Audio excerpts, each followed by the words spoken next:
Different investment vehicle we need to know and understand. Kailangan daw po nating malaman ang mga different investment vehicle kasi unang-una may iba-iba tayong pangangailangan. Meron tayong kailangan natin sa education, meron natin kailangan natin sa healthcare, meron naman kailangan nating insurance para sa ating pamilya, yung mga ganon. So dapat nating maunawaan yun kasi unang-una, tayo ang makakaintindi at tayo dapat aaralin natin yun. Kasi kung di natin aaralin yan, ang mangyayari niyan, maluloko lang tayo.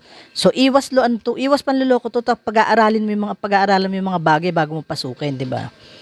Next, ito na ang hinihintay ninyo. Paano ba nagtatrabaho ang pera natin sa mutual fund? Paano ba kikita ang ating mutual fund investment? Ito na, ipapakita ko na sa inyo. How mutual fund works, di ba?